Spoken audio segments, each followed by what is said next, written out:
On this fundamental issue, I will not yield, and Planned Parenthood will not yield. All the odds against us. Faithfulness is the word. My religion compels me, and I love it for it, to be against discrimination of any kind in our country. Our rights come from nature and God, not from government. All God asks of you is faithfulness. 35 years of fighting for the family, standing for the church, laboring to return to a moral and biblically based culture. This is the American Family Association at AFA Today.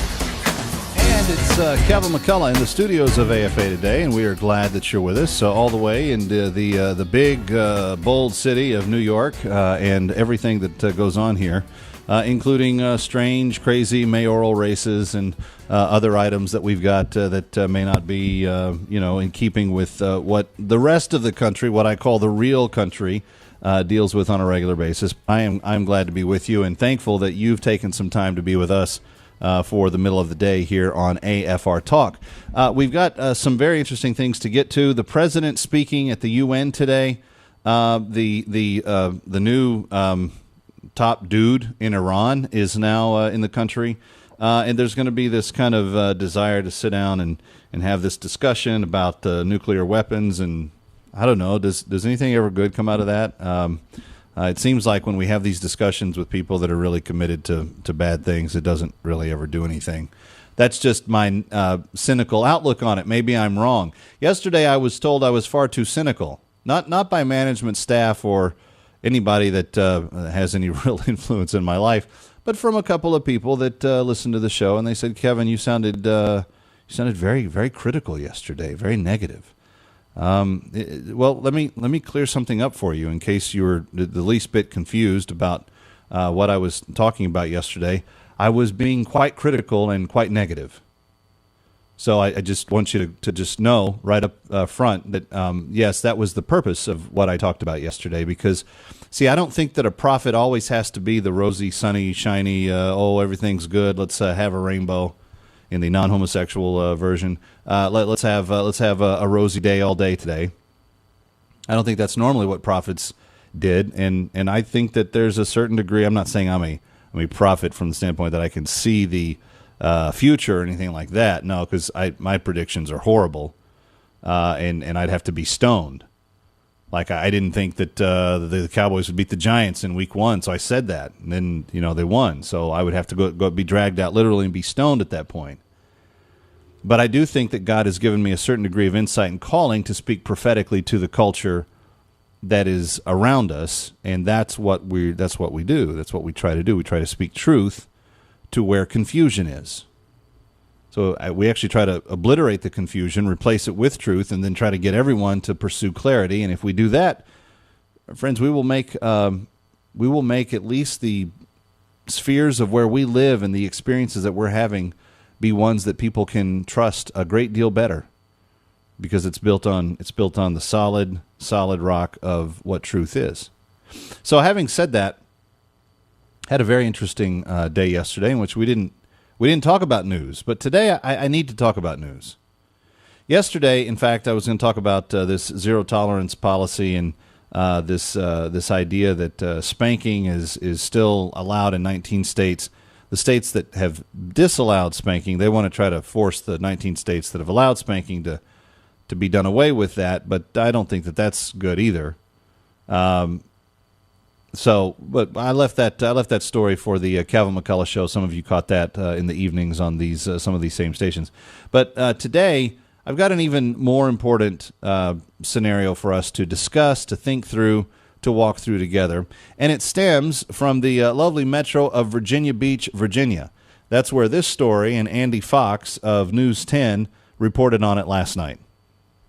Oh, I thought it was ridiculous. Solange Caraballo thinks it ridiculous the Virginia Beach City Public School System suspended her 13-year-old son Khalid and his friend Aiden Clark because they were firing this spring-driven airsoft gun on the Caraballos' posted private property. Including my son. He's private property to me. He's my property, not the school's property, until he is in their school and on their school bus. Or even At the bus stop. At the very least, at the bus stop. Right. Khalid and Aiden aren't only suspended, but recommended expelled for possession, handling, and use of a firearm. So Khalid and Aiden are over there in the yard taking target practice with the airsoft gun, waiting for the school bus. And this is the school bus stop, 70 yards away. Virginia Beach 911, where's the emergency? It all began with this 911 call, September 9th. A neighbor sees Khalid doing this in his front yard. Who is he pointing the gun at? It seems to be like a tree. It looks like almost like he had a target or something. The tree right in front of his yard. Taking target practice like this. The caller also knew the gun was not real and said so. It's not a real one, first of all. The airsoft guns are designed to be non-lethal with plastic pellets, not copper BBs. I want to see if it hurts, okay? So now, right there. That hurt. Yeah, you're close. Right here. It hurt right here. There's a little welt right here. That's what we're talking about. Ironically, the very next day, that 911 caller's son was playing with Khalid and Aiden in the Caraballo's front yard. We seen the bus. Did you take the airsoft gun to the bus stop? No. Did you take it to school? No. Aiden admits shooting the caller's son in the arm, and Khalid admits shooting another friend in the back during an airsoft gun war on the private property. He knew that we had the airsoft guns. He knew that we were playing with them. He knew that people were getting shot and we were shooting at the tree. But he still came, and then even after he was shot, he still played. Larkspur Middle School principal Matthew Delaney claims his investigation found the children were firing pellet guns at each other and at people near the bus stop. A child was only 10 feet from the bus stop and ran from the shots being fired but was still hit. Delaney also notes the 911 caller's son that he was shot in the arm and head. But that mother never mentioned anything to us about her son being shot in the head. Khalid insists all the shots fired were on his private property, not at the bus stop, involving children who wanted to be there. Why do you think it's unfair? Because we were in our yard, and this had nothing to do with school. I didn't have any of this at the school at any time. The city code isn't clear, goes back and forth. It reads, no person shall discharge any firearm, spring-propelled rifle or pistol within 150 yards of any building. Then reads, no person shall use a pneumatic gun except at approved shooting ranges or within private property. That's exactly my point. It is private property. However, the code also requires shooting with permission of the owner. He knew. Mom is the owner, and she did not give her son Khalid permission to fire the guns. He disobeyed her, and you can tell Mom's still upset. You know, he disobeyed me. So that's home. That's a home issue. You know, that's home. It's not a home issue because he won't be doing it again. And like he said, he will not do this ever again.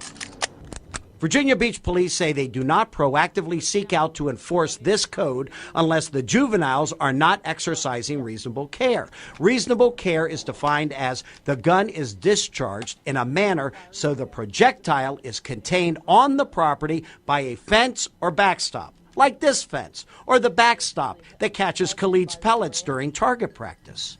What about intent? Did Khalid maliciously intend to do wrong? Would you do the same thing? No. Why? Because it got me in trouble. Did you think it would get you in trouble when you were doing it? No, sir. Solange Caraballo was not at home when the gun incident occurred. Want to make that clear. She was taking her younger son to Head Start. Her 16-year-old daughter was watching Khalid when this occurred.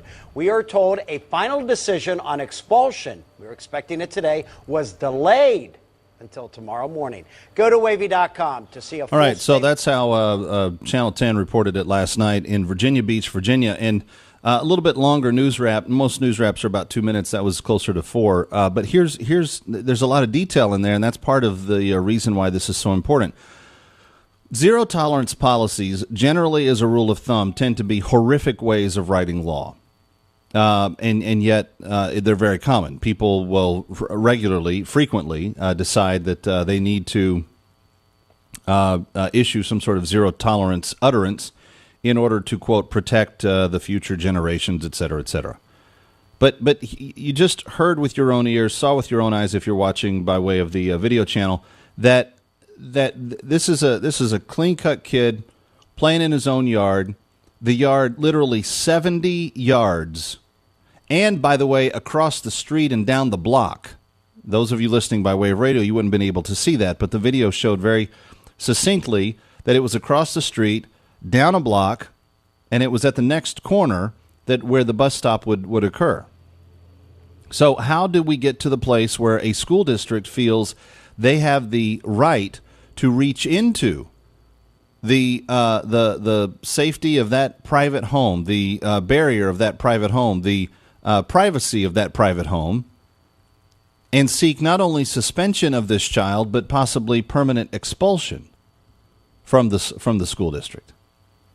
888-589-8840, your reaction to this. Now, I want to point out one other thing. And those of you that were watching by way of the Sky Angel or the online feed, you saw this, but when Andy Fox, the reporter, held his hand up to let the airsoft gun shoot a pellet on his hand, and he said, now that hurt, he was literally holding his hand maybe, 18 inches from the tip of the gun, maybe 2 feet. He certainly wasn't ducking and running the way you would if you were having an airsoft war in the yard where you're multiple feet away from the person that you're trying to tag out by shooting them with your airsoft gun. But this has become the increasing mannerism by which schools deal with guns. And this isn't even a real gun. 888-589-8840, your thought on everything related to this. The zero-tolerance policy. See, zero-tolerance policies, and forgive me if you're an author of a zero-tolerance policy somewhere, but they're for really dumb people. Zero-tolerance and lazy people. Lazy people and dumb people are the ones that come up with zero-tolerance policies because it removes any necessity whatsoever to think about anything. And so all you have to do is say, that's on the checklist. That's not allowed. Okay, to the principal. Okay, you're expelled. Okay, you're suspended. Then you're expelled. No more for the entire year. That tends to be extremely inefficient for not only the group that is trying to maintain the order, but it's also very harmful to the children. Because you're treating, no matter the circumstances of anything that's going on, you're treating them all 100% as though they had all committed the equal crime. And does anybody listening to the sound of my voice think today that carrying a semi-automatic Glock onto the campus of a local school and carrying an airsoft gun is in any way the same type of thing? In any way? But you give them the same punishment, you give them the same treatment, you give them the same options in terms of response to the policy? See, this is where I'm so glad that the Bible does this. We are called to be people of discernment. We're called to be people of wisdom. And it is not wise to treat a clean-cut young man who may have disobeyed his mom, who may have shot an airsoft gun in his front yard and playing tag with his friends as they were playing an airsoft war. He may have done all that. He may have done it without the permission of his mom. Is that reason for the school district to reach into their life and to say, okay, here's the consequence we're going to levy against you?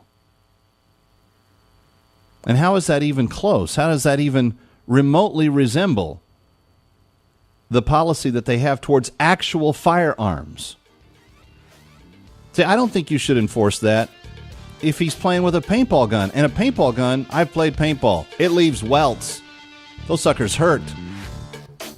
But I don't think that you should be treated under a zero-tolerance policy for a gun violation if it's a paintball gun. Zero-tolerance policies, will they be the end of thinking civilization? I tend to think they will. Take your calls on it next. This is AFA Today on AFR Talk. I'm Kevin McCullough. We're coming to you live from the AFA Today studios in New York City, and you can find us online at afatoday.com. Stay with us.